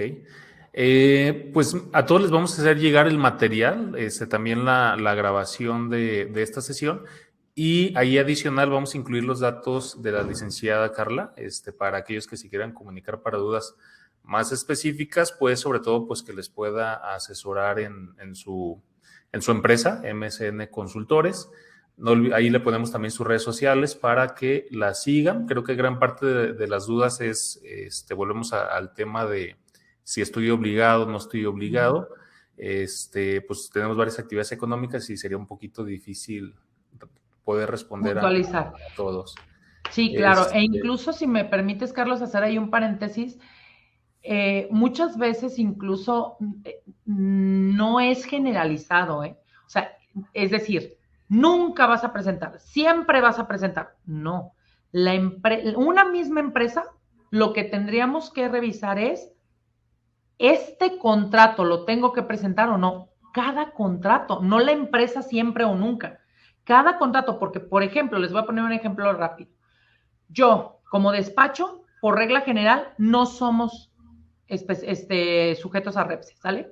Pero ¿qué pasa si una empresa me pide que yo le mande a una de mis chamacas a que esté ahí en su empresa trabajándole 24/7 porque está a su disposición? De mis N empresas, no me toca REPSE, pero con esa sí. Entonces no hay a mí me toca, soy una fletera, no es por el giro, es por el tipo de contrato que hagas. Eso es lo importante, no el giro, el contrato. Muy bien. Pues muchísimas gracias, licenciada, por su tiempo, compartirnos su expertise y pues esperamos poder contar con usted en próximas sesiones, pues sobre todo para mantener informados a todos nuestros usuarios, clientes y amigos. Muchísimas gracias, muchas gracias a todos. Mil gracias por los buenos comentarios que ahí rápidamente he estado viendo. Saludos a todos los que ya tenía el gusto de conocerlos. Muchísimas gracias, Carlos, por la invitación y nos estamos viendo pronto. Muchísimas gracias, licenciada. Damos los avisos parroquiales también, para informarles que vamos a tener el día de mañana complemento carta aporte. El día 23 de noviembre tenemos reformas fiscales, también 2022, cuando les mandemos el material, pues también les hacemos llegar las ligas. Y ojo, bien importante para todos ustedes que facturan, emiten CFDI, ya sea de nómina o CFDIs de tipo ingreso. A partir del siguiente año hay un cambio en la versión del CFDI, actualmente es la versión 3.3, siguiente año cambia a 4.0. Y es que este cambio es bien importante, ¿por qué? Porque tendrías que renovar, tendrías que actualizar tu software, porque de enero a abril tenemos un periodo de convivencia. ¿Qué quiere decir? Que de 1 de enero al 30 de abril podemos tener en el mercado CFDIs versión 3.3 y podemos tener en el mercado CFDIs versión 4.0. Sin embargo, a partir del 1 de mayo, todos los XMLs que estén por ahí en tránsito deberán ser 4.0. Entonces, es bien importante tener esta fecha. ¿Por qué? Porque si yo tengo mi sistema de contabilidad versión 13 hacia abajo, cuando tú quieras cargar un XML versión 4.0, te va a marcar un error. Por eso es bien importante tener al tanto las fechas de liberación de nuevas versiones. Las nuevas versiones que van a soportar los XMLs versión 4.0 van a ser las versiones que se liberaron en julio. ¿Qué quiere decir? Que si tú ya tienes tu sistema actualizado, lo actualizaste en julio, que fue cuando se liberaron las versiones 2021 de los sistemas CONPA-Key, en este caso, no hay ningún problema porque va a ser una versión menor, ¿sale? Y esa versión menor va a poder funcionar para validaciones de XMLs 4.0. Si tú no renovaste en julio y tú tienes contabilidad, CONPA-Key contabilidad versión 13, 12, 11 o hacia abajo, pues importante porque en este mes CONPA sacó una promoción del 15% de descuento en la renovación de tu sistema CONPA-Key contabilidad. ¿Por qué? Recuerda, únicamente la versión 14 a partir de enero va a poder validar XMLs versión 4.0. Si no tienes versión 14, no podrás adjuntar XMLs versión 4.0 en tu sistema. Entonces, CONPA-Key Contabilidad, CONPA-Key Bancos, cualquier renovación tiene el 15% de descuento y adicional, este mes también se tiene el 50% de descuento en software nuevo CONPA-Key. ¿Qué quiere decir? ¿Sabes qué, Carlos? Yo nunca he tenido contabilidad, quiero adquirirlo. Tú puedes adquirir CONPA-Key Contabilidad más XML en línea de 5,600 pesos baja a 3,500 pesos. Todo software o módulo de compa que tú no tengas aplica un 50% de descuento. Oye, Carlos, yo ya tenía el sistema de contabilidad para 10 usuarios. Fíjate que me sale muy caro, por eso no lo renové, pero tengo un grupo o un corporativo y yo tengo otros RFCs. No pasa nada, se te puede facturar al RFC que tú gustes y registramos el sistema a la otra empresa de tu corporativo y vas a obtener el 50% de descuento en la renovación de tu sistema. Entonces, 50% de descuento en producto nuevo. ¿Qué quiere decir el RFC al que registremos ese producto? Que nunca haya tenido el sistema y te aplica el 50% de descuento. De todo esto los vamos a mantener informados. Principalmente, recuerden, carta aporte. Si no están inscritos a la sesión, bien importante registrarnos. ¿Por qué? Porque carta aporte no es solo para transportistas. Si yo voy a trasladar activos de una sucursal a otra en el que yo cruce carretera federal, tengo que emitir carta aporte. Si yo vendo producto y lo traslado por medios propios, yo tengo un carro, una camionetita, lo traslado y cruzo zona federal, tengo que emitir CFDI de traslado con complemento carta aporte. Entonces, no solamente va orientado a transportistas. Y este complemento carta aporte cambió el 26 de octubre. Por tanto, el 1 de diciembre se liberan nuevas versiones de los sistemas CONPA-Key que van a tener el cambio de carta aporte 2.0. Si tú ya habías actualizado en el mes de octubre o en este mes de noviembre, tendrás que volver a actualizar. Ojo, sin costo, son versiones menores, pero tendrás que instalar la nueva versión para poder emitir CFDIs con complemento carta aporte con los cambios que publicó el SAT este 26 de octubre, ¿sale? Entonces, yo les agradezco, tenemos estos dos eventos el día de mañana, carta aporte, el día 23 de noviembre, reformas fiscales 2022. Les compartimos la presentación y el video a los correos que tienen registrados. No basta más que darle las gracias a todos ustedes por su asistencia y cualquier duda que tengan nos la pueden hacer llegar con gusto a través de nuestro WhatsApp, que es el 35, perdón, no es, este es el mío, es mi WhatsApp personal. Ahorita les pongo el WhatsApp de la empresa, porque si no aquí me van a llegar los WhatsApps y me va a complicar responderles. Cualquier duda que tengan, este es el WhatsApp, ahora sí el correcto, 33 18 15 6 7 19. Les agradecemos, nuevamente agradecemos a la licenciada Carla, quedamos a la orden para cualquier duda o comentario que tengan y sobre todo, pues críticas constructivas para mejorar nuestros eventos. Que tengan un excelente día, los saludo Carlos Rosales, la licenciada Carla, nos vemos la próxima, que tengan una excelente tarde.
Muchas gracias a ustedes, María Guadarrama, es por su preferencia.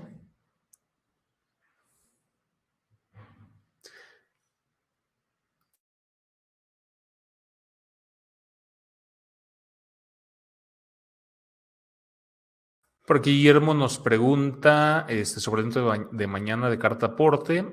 Por aquí les acabo de poner en pantalla un botón que los lleva directamente a la liga de registro, ¿sale? Entonces, directamente en ese botón pasan, hacen su registro y al igual que en este evento les llega un correo automático al correo registrado con la liga de acceso. También es un evento sin costo.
¿Qué tal, María?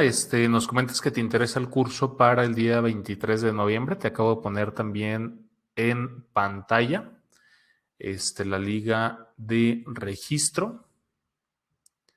Viene el botón para poder hacer el registro. Me comentan que no encuentran el de Cartaporte. Les voy a poner aquí en la sección de chat la liga de registro para Cartaporte. Vamos a poner aquí.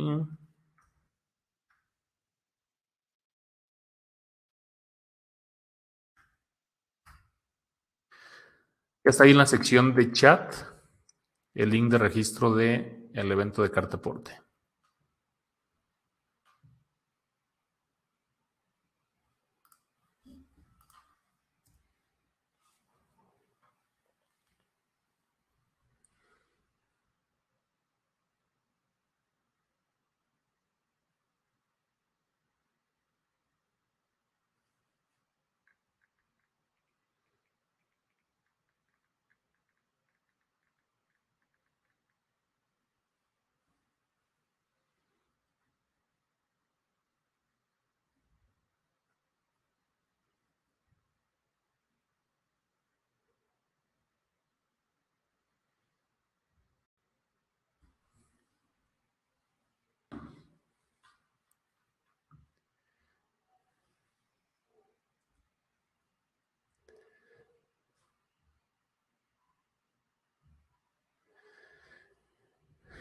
Bien, pues me despido. Deseo que tengan una excelente tarde, que descansen.